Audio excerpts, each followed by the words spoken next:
আসসালামু আলাইকুম ওয়া রাহমাতুল্লাহ। প্রিয় শিক্ষার্থীরা, আমি মোহাম্মদ সাবির আহমেদ তোমাদের সাথে আছি অনু পাঠশালা থেকে। অনু পাঠশালা তোমাদের জন্য ক্লাস 6 থেকে ইন্টার পর্যন্ত সাবজেক্টের সকল ক্লাস উপহার দেবে ইনশাআল্লাহ। তো আজকে আমরা মাত্র 5 মিনিটের ভিতরে শিখব বাংলা ভাষার শব্দভান্ডার। বাংলা ভাষার শব্দভান্ডার থেকে তুমি বিসিএস, ব্যাংক জব, এরপর বিভিন্ন অ্যাডমিশন পরীক্ষা সহ বাংলাদেশের সকল প্রতিযোগিতামূলক পরীক্ষায় 2 থেকে 3টি প্রশ্ন অবশ্যই আসবে।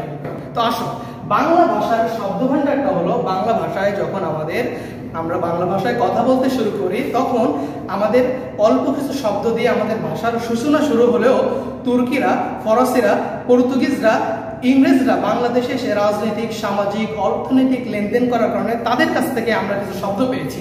তো এই সকল শব্দের সমষ্টিভাবে আমাদের বাংলা ভাষার সূচনা শুরু। তো পণ্ডিতরা আমাদের এই বাংলা ভাষার শব্দভান্ডারটা কয়েকটি ভাগে ভাগ করেছে। তার ভিতরে কি তৎসম শব্দ, তদ্ভর শব্দ, অর্ধ তৎসম শব্দ, দেশি শব্দ, বিদেশি শব্দ, এগুলো যে তারা ভাগ করেছে পরীক্ষায় আসবে যে কোনটা অর্ধ তৎসম শব্দ, কোনটা অর্ধ তৎসম শব্দ, কোনটা তদ্ভর শব্দ, কোনটা তৎসম শব্দ, কোনটা দেশি শব্দ, কোনটা বিদেশি শব্দ।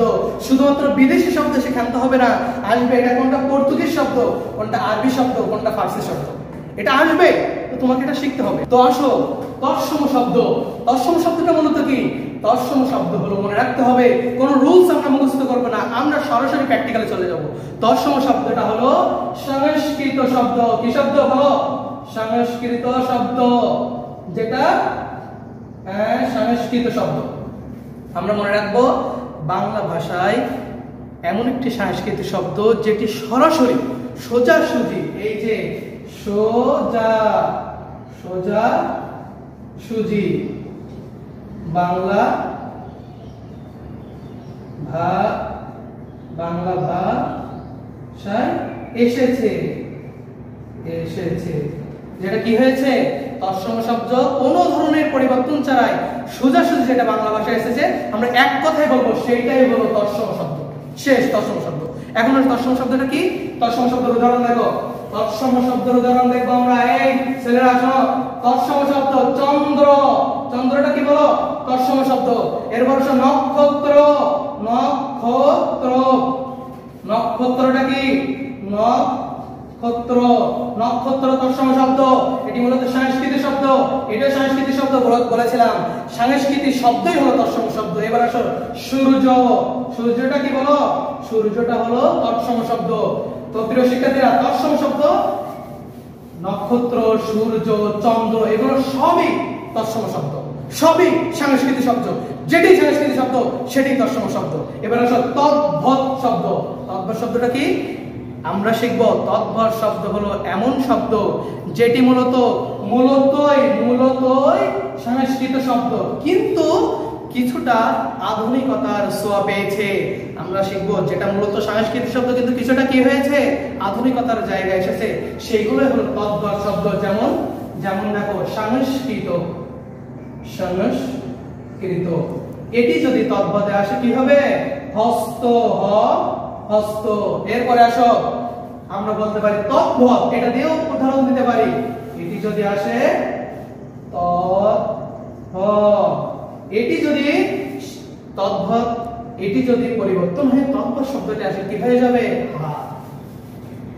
মানে আমরা বারবার বলতেছি যে শব্দটা মূলত সাংস্কৃতিক শব্দ কিন্তু কিছুটা পরিবর্তন হয়ে কিসে এসেছে?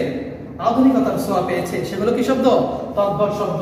আমরা তৎসম শিখলাম, তদ্ভব শিখলাম। এবার আসো অর্ধ তৎসম শব্দ। এই যে অর্ধ তৎসম শব্দ। অর্ধ তৎসম শব্দটা কি? যে শব্দটা মূলত অর্ধেক। অর্ধ মানে কি? অর্ধেক।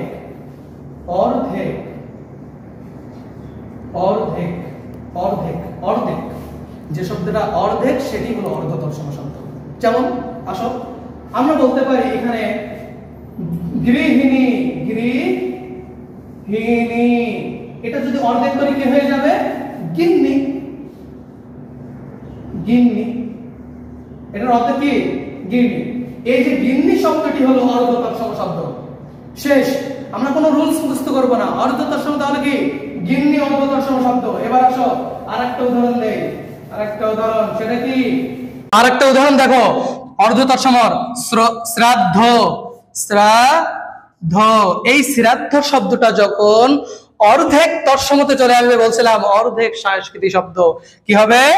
সে রাদ্দ। সেরাদ্দ, সেরাদ্দ শব্দটা কি হলো?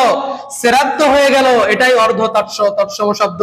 এবার আসো দেশি শব্দ। দেশি শব্দটা কি?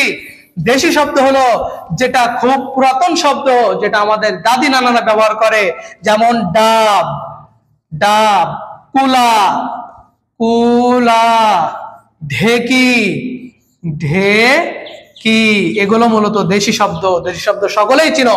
এবার আসো বিদেশি শব্দ। প্রিয় শিক্ষার্থীরা, বিদেশি শব্দটা মূলত কি? আমি প্রথমে বলেছিলাম বাংলা ভাষায় বিভিন্ন দেশের শব্দ এসে মিশ্রিত হয়ে বাংলা ভাষার শব্দ গঠিত হয়েছে, বাক্য গঠিত হয়েছে, এবং আমরা তাদের শব্দগুলো ইউজ করছি।